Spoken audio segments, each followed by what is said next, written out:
Thank you. It's indeed an honor to be here today. It's, I was here 41 years ago. I know it's, makes me feel old, but, my batch was in, 1981, the very first batch that Professor Ashwath mentioned of computer science. So I think, first of all, congratulations to the incoming class of 2022-2023. I think you guys have made a fantastic selection. I mean, even 41 years ago, this was the best institute I could choose to join. And so, and it has gone from strength to strength. Of course, coming back after all these decades to the campus, so proud to see how it has developed. I mean, a lot of these buildings were not even there. It was just 2 years into it.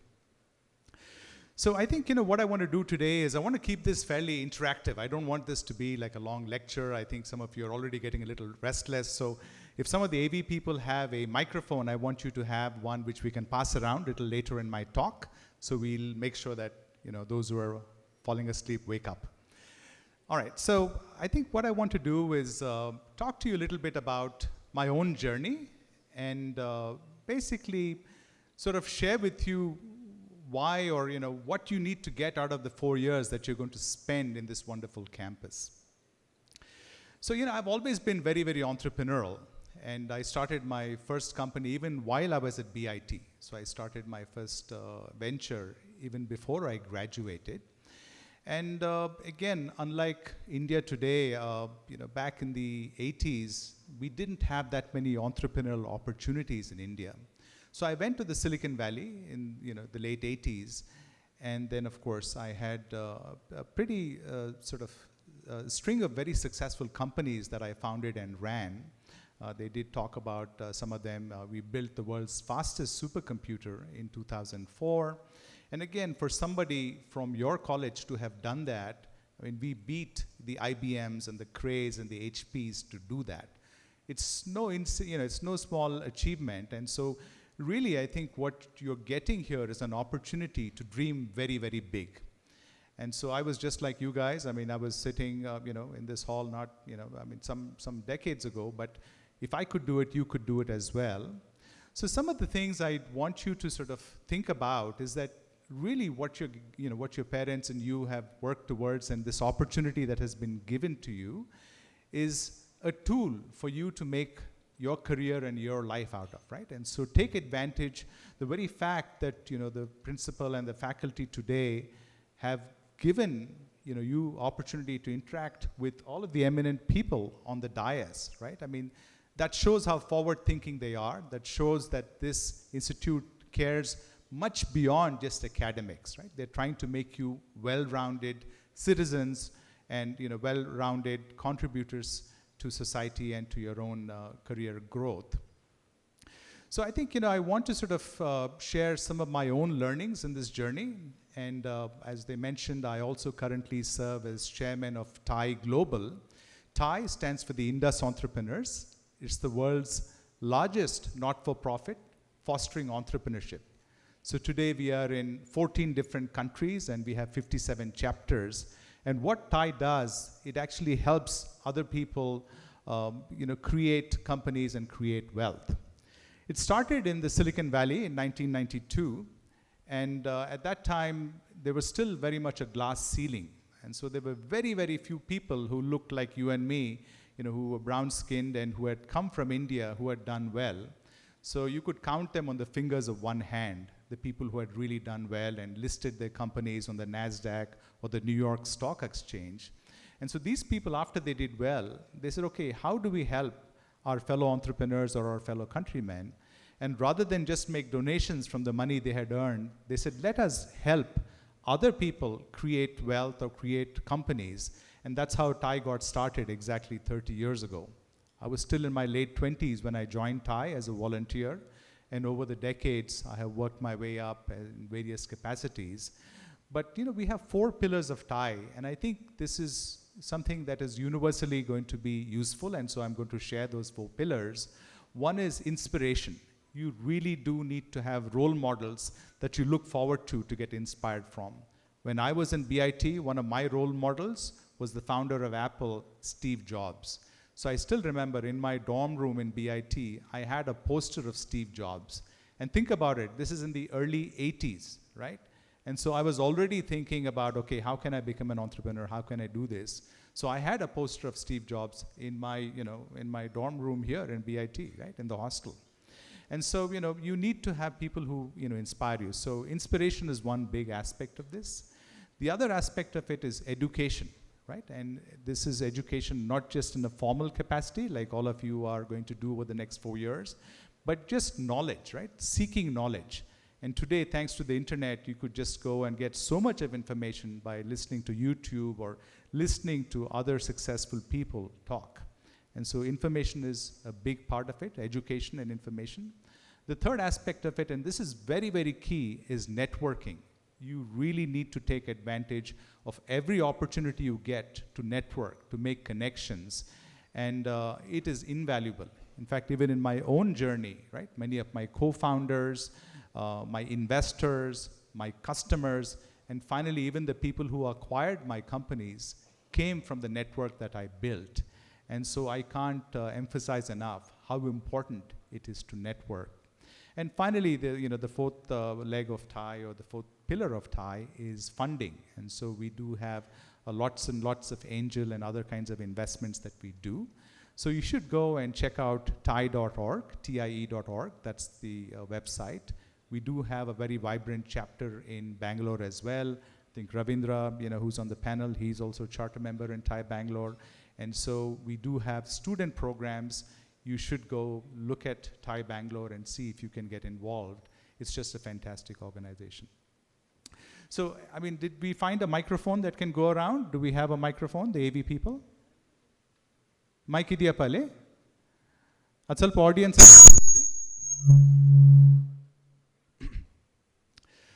So, think about some questions. And I do want to keep this interactive. So, I would like you guys to ask me about, my own journey, or, how I can sort of, answer some questions. So if you could take it around, that would be wonderful. I just don't want people falling asleep in the audience. Come on, let's have some people speak up. I mean, I told you the power of the network and everything. So who wants to go first? Yeah, we have a hand in the back, please.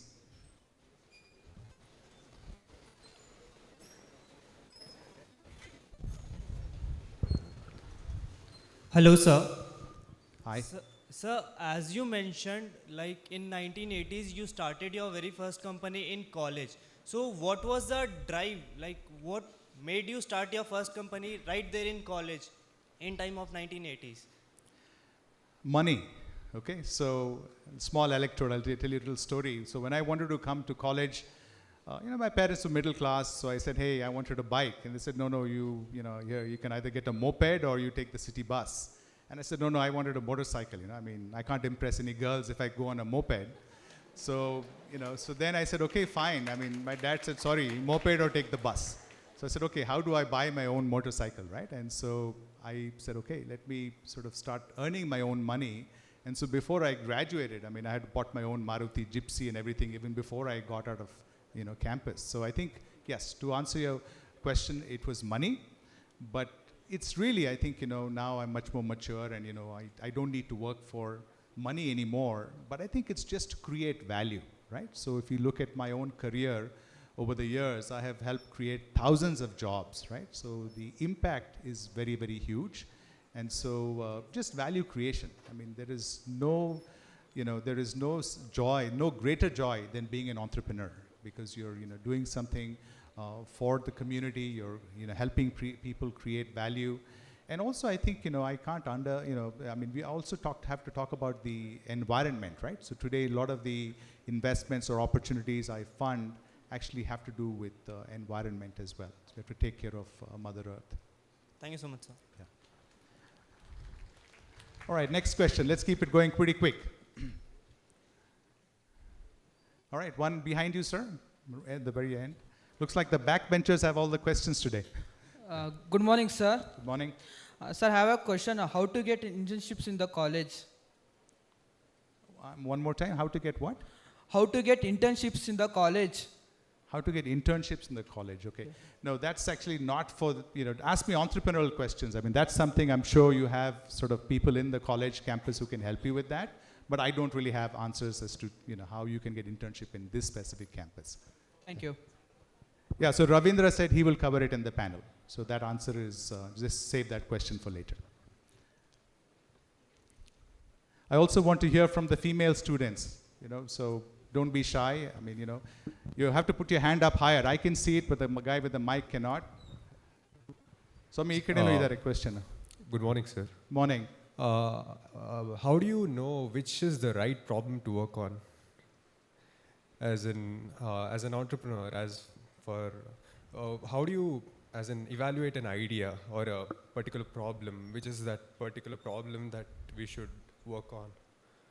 Yeah, so I think anywhere you look, there are opportunities waiting to be solved. So what you need to do is you need to determine your own readiness to deal with the problem, right? You don't want to go there too early. You don't want to go there half-baked. And so it is important for, definitely I don't want to sort of take away from the formal education, right? You do have 4 years. You have wonderful professors and lecturers and teachers here. Do take advantage of that. It's like going to battle. If you're not prepared, you're going to lose that battle.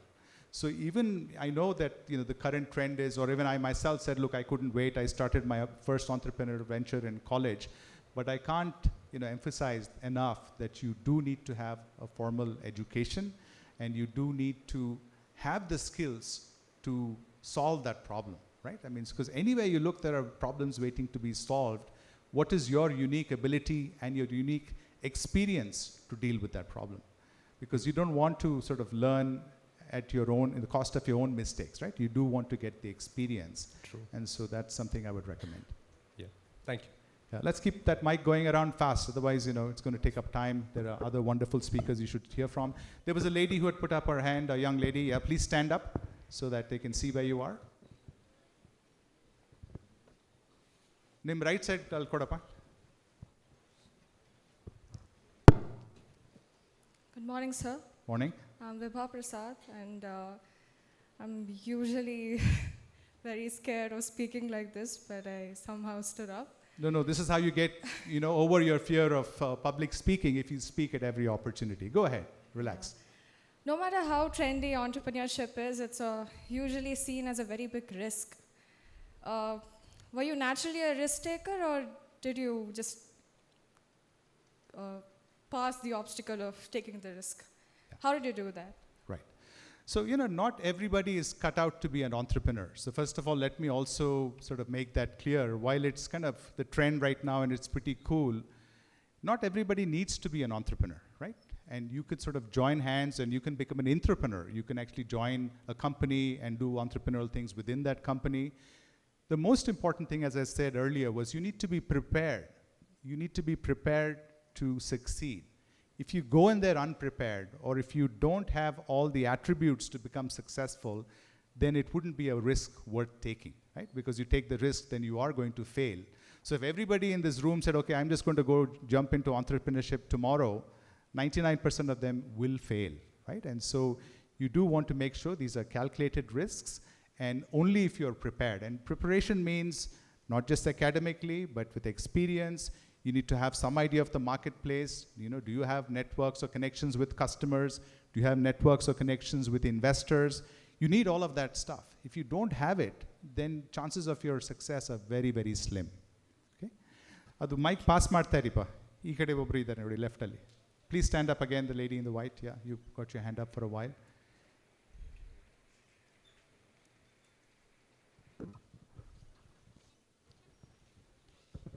Hello, sir. Hi. Sir, if Hello. you ever feel like the things are not going your way, like the thoughts that, you want to give up or something, what made you keep going? What made you not give up? I think, the hallmark of an entrepreneur is resilience. So every single day, you are going to be thrown some challenge. I mean, the one constant in the life of an entrepreneur is uncertainty. Every day there will be a new challenge, right? The markets change, customers, sort of, cancel orders. Team members, employees will quit and leave on you. All kinds of things happen, right? So unless you have the stomach to deal with these ups and downs, don't get into entrepreneurship. because I will guarantee you it is going to be high stress, and it's going to have no you're not going to have any sense of certainty. Every single day is not going to be the same. Just when you think everything is going fine, some curveball will come, right? Just think about it. If somebody just started a restaurant, and COVID hit, right? For 2 years, a lot of them failed, right? So you're almost guaranteed that something or the other is going to happen. So you need to have the stomach to handle those kind of air pockets. Thank you so much, Yeah. sir. Good morning, sir. Morning. Sir, I wanted to ask you that when you emphasized about networking, so how do you start it and how do you maintain it till you reach like up to a certain point until the end of your life? Yeah. Thank you, sir. Yeah. So, just one simple example, right? I mean, I told you go join organizations like TIE Bangalore, but even here, right? I mean, or anywhere, if you go to a gathering, a lot of us naturally want to go and sit with somebody we know, right? We'll go and sit with our own friends because we are comfortable. Go and sit with somebody you don't know. Meet somebody new and say, okay, I made a new contact today, right? And so, for example, if I go to a conference or if I go to a gathering, I will not go and sit with the same people or stand with the same people I already know, because I already know them. So go and, reach out and network. I mean, the very fact that you're standing up and asking questions, this is a good trend, right? I mean, you have to, take the initiative. If you just keep sitting back, it's not going to happen. Okay? Hello, sir. Yes? Sir, I wanted to know what do you think about the recession that is happening around the world? Yeah, I mean, again, as I told you, right? I mean, these kind of things are going to keep happening. These are cyclical. So, I've lived through a bunch of these, the whole .com boom and bust. I've lived through that. Even in India, in fact, if you go to YouTube and you look up, one of my videos on, the Startup India policy, which actually we had a lot of inputs on, in 2016, and I was on the stage with, the Bansals who had founded Flipkart, or, like Oyo Room, Agarwal was there. All of these guys, Ritesh Agarwal, and the Prime Minister was in the audience, the Finance Minister was there, and all of them kept saying, wow, look at these unicorns, how amazing they have done. And really what at the end of the day, when you're in business, you need to basically be generating profits. So, profits is what it's all about. And so things like, recession, things like, all these natural calamities and other things are going to happen. But as long as you're running a profitable business, that's all that matters. It's not going to really bother you. Sir, but Twitter is a profitable company, but still Elon Musk fired most of the people. What do you say on that? Well, I can't, sort of talk about Elon Musk, right? It'll take a bunch of psychiatrists to talk about Elon Musk. But, and I don't even know if Twitter is profitable. I mean, he paid $40-some billion for Twitter. I don't know if that was a smart decision. But, yeah, I mean, I can't really comment on what or why he did that. But I do, of course, have enormous respect. He's the guy who founded Tesla. He founded SpaceX. He's founded co-founded PayPal. Obviously, he's a very, very smart guy, probably one of the richest or the richest man on the face of the earth. So who am I, right? Maybe he knows what to do with Twitter. But right now, I'm scratching my head. Thank you, sir. Good morning, sir. Good morning, sir. Morning. Sir, actually, I asked that we often get news nowadays that big giants were laying off their or wrapping up their services. Sir, so what are the conditions which made them to decide that now it's over, let's wrap it and work on next thing or work on another problem? One more time, big giants are laying people off? No, so sir. I mean the big giants, like, sir, just I get a news a few days back that Amazon is going to stop their fresh delivery services in Bangalore. So they were laying off their services like Amazon, Flipkart also, and Twitter. Then we have PayPal and Paytm also laid some of their services. So what are the criteria, the CEOs or the team which decide that it's time to wrap it off? Yeah, so I think the challenge with today's environment, and that's why I talked about how important it is to make profits in a business. A lot of our unicorns today, while we celebrate them, and rightfully they have done a wonderful job in building these massive companies, most of them are not profitable, right? So if you look at the Swiggies and the Zomatos and the Dunzos and the Flipkarts, nobody is making money. They might have huge valuations, right? Byju's and all of these guys. But when you get easy investor money, then you just go and you spend that hiring thousands of people, right? You just go crazy spending lots of money. And when times get tough, because they're losing their shirts, they're not making money, they have no choice but to make layoffs. No well-run, profitable company will need to lay people off. So did Corona or the COVID period made them to lead a miscalculation regarding their profit or something? No, I don't think we can just blame COVID for that, right? I mean, it's just, you know, a lot of these companies were doing this even before COVID. And this is just classical when, you know, when there is too much investment, people lose the fiscal discipline. They don't get very disciplined. And many times even the investors want them to do growth, right? They keep saying, grow as quickly as you can. And so, you know, it's just a vicious cycle. You know? So I think they hire too many, and then when times get tough, they have to let them go. And one more thing, sir. How do we get in touch with investors? You have to first, you know, sort of add enough value in your own sort of resume. I think it's a little too early just yet. But there are so many, you know, most of the time the investors, you know, you sort of get introduced. You have to kind of have a warm introduction. You know, if you just write to an investor from their website, you'll never get a response back. So you have to earn some credentials. You have to demonstrate that, you know, you are investable, and only then. It's a chicken egg problem, yeah. Thank you, sir. Of course. Good afternoon, sir. 1 second, Ravindra.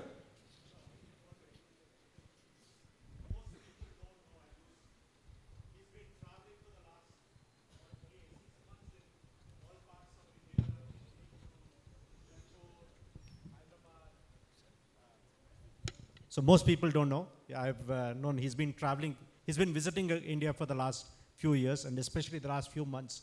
He's been traveling in various tier 2, tier 3 cities for Thai.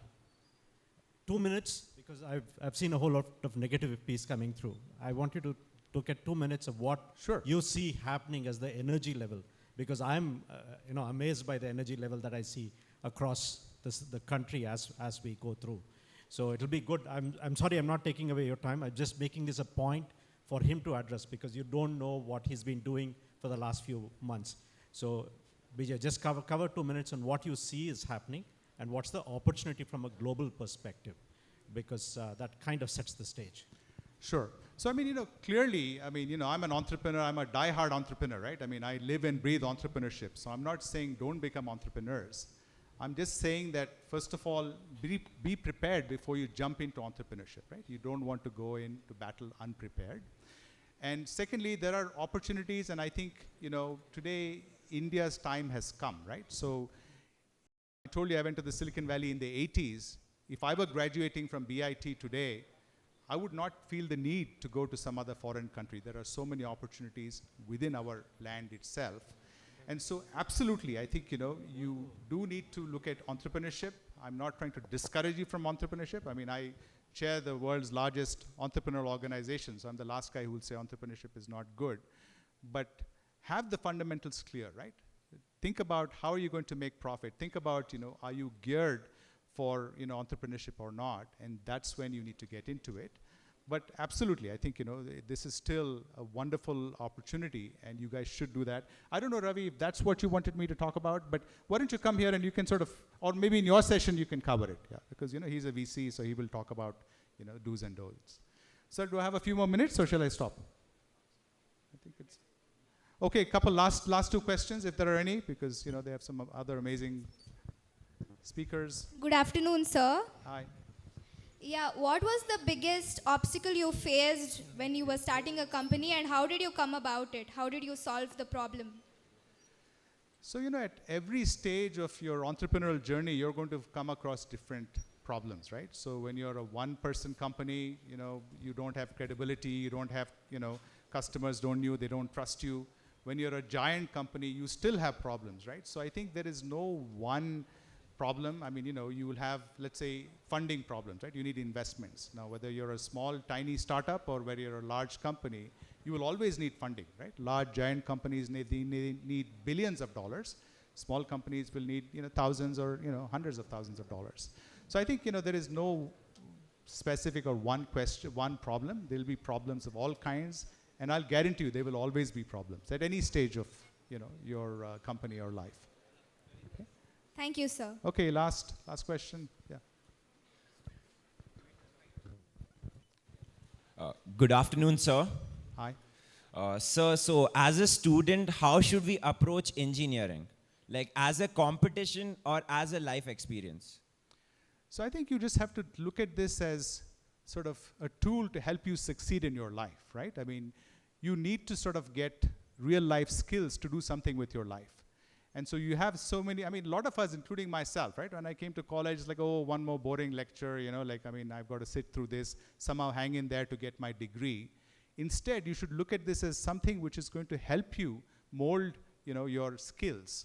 And there are so many opportunities, right? I mean, right from, you know, the different vocations, the different departments, the different clubs. There are so many things going on campus.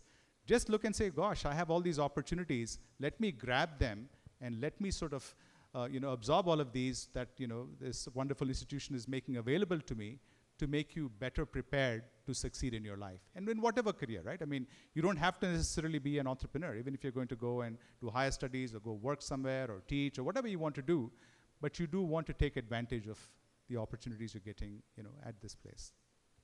Thank you, sir. Okay. Great. So Hello, all right. sir. Yeah.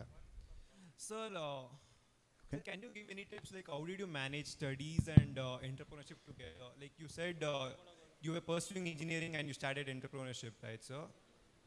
So do you have any tips like how to manage studies and entrepreneurship together? I think you have to prioritize studies, right? You don't want to flunk out of college and then, you know, so definitely prioritize studies because, you know, otherwise it'll take you forever to graduate. And I know there are people who have dropped out, right? So you can say Steve Jobs dropped out or, you know, Bill Gates dropped out or whatever, but they were just exceptional people. In your case, I mean, if you have to, you know, choose, if you're finding that you have to having a hard time balancing, do choose your academics over entrepreneurship. That can wait. You have a whole lifetime ahead of you, but you have 4 years of opportunity here. So try to do that. And so, you know, definitely I think if you have to balance, you know, focus more on the academics at this stage of your life. So how did you manage, sir? Like, yeah, I had a hard time. When I got the Rajyotsava award, the principal at that time, I think it was Mr. Bommai, he called me to the principal's office and I said, sir, the last time I was in your office I was, you know, begging for attendance, you know. So it's, you know, definitely I think you have to, it's difficult, you know. It's, I mean, entrepreneurship itself is, you know, it's 8 days a week kind of job, right? And so to do that as well as to, you know, handle your academics, definitely focus on academics in the short term. thank you, sir. Yeah. Great. So thank you so much for the interaction. I'm going to hang around for a little while longer if you have questions or if you were too shy to stand up and ask. So Excuse happy me, to. sir. One last question, please. Where are you? I'm here. In the balcony. Yeah, okay, yeah, sure. I'd like to know a little more about the unpopular topic, the supercomputer, it looks like. Just a bit, could you elaborate on it? You want to know about supercomputing? Yes, the supercomputer and your inspiration behind it, or anything. Sure. Thank you. So, you know, this was in the year 2004. At that point in time, supercomputers used to be built with what's called a monolithic design. So very, very large companies would spend tens, if not hundreds of millions of dollars developing one large CPU, you know, one very, very large CPU. What we did was we realized that, hey, you know, how about we harness the power of thousands or tens of thousands of CPUs and connect them using a low latency, high bandwidth interconnect. And so, you know, we said, let's do what's called distributed computing. Take the task that the traditional supercomputer was doing, break it up into small pieces, feed it to the different CPUs out there, and the result, you sort of aggregate it again, and then, you know, sort of you get that. And so just to give you an example, right? I mean, when we built the world's largest supercomputer, it was called Thunder at the Lawrence Livermore National Labs, which is a US government lab, which does, you know, a lot of their nuclear simulations and things like that. The last computer they had purchased, the last big one, was something like $500 million US. That's almost $500 million to buy that large supercomputer. We sold them Thunder for $20 million, just 20, an order of magnitude cheaper, and it was even more powerful, right, in terms of teraflops. So I just think that, you know, you need to look at it from an out-of-the-box thinking. So we just used commodity hardware and we do distributed computing. And that is the new norm now. Nobody does the old monolithic design anymore. But we were the ones which built the fastest out there. I think balcony has one more question, sir, if I may. There is one there, yeah. Afternoon, sir. Hi. Last but not the least, sorry to disturb you. But what is the one thing you felt you realized it even more earlier so that you could have become even more better? What is the one thing you felt that you realized it even more earlier so that you could have become even more better? I mean, right now. Sure. Thank you. Professor Ashwath has not paid me to say this, but I wish I had attended more classes at BIT. Okay. On that happy note, thank you so much, and I look forward to interacting with you guys later. Okay, thank you.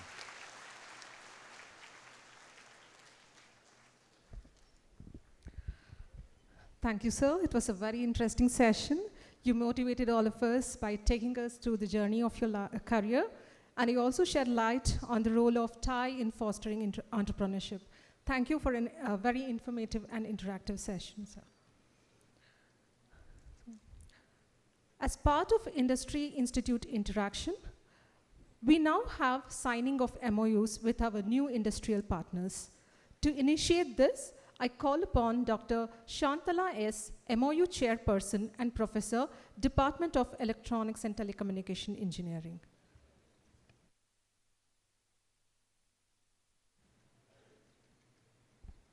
Thank you, Dr. Bhargavi. Very good afternoon to one and all present here. On behalf of our management, Rajya Okaligara Sangha, and faculty of BIT, I would like to extend a warm welcome to all the organization officials and representatives present here. I take this opportunity to place on records that Bangalore Institute of Technology already has MOUs with over 120 plus companies, and the number is growing every year. At this moment of celebration, I would like to express my sincere gratitude to our management, principal, faculty members, MOU committee members, and all the company representatives whose dedication and efforts have contributed to the finalization of MOUs to be signed today. Okay. I now call upon the principal of Kempegowda Institute of Medical Sciences, Dr. Ramachandra, to please come over the stage for signing the MOU between BIT and KIMS. We are proud to tell that this is our sister concern too. Okay. Okay. I now call upon Mr. Sai Prakash, Erin Consultant Private Limited, software trustee member. They are into software development, engineering design and ICT, system conceptualization and integration, impact assessment, social and environment development, seminars and workshops, expos and promotional activities, and thereon. Welcome, sir. Yeah, thank you, sir. Actually, we are not into software development, but we can take up any subject in the world and link the right people. That is what we will do. So that is our job as consultants, to link people. Yeah. And we will assist the students and the college to link people. Thank you. Thank you. Thank you.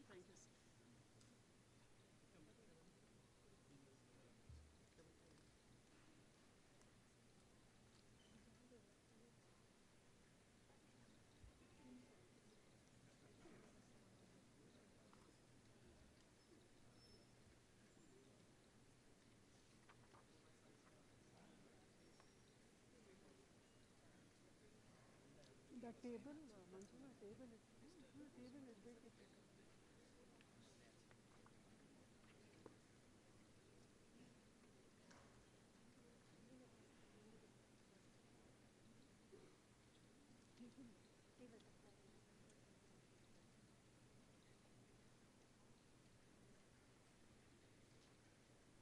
Can clap.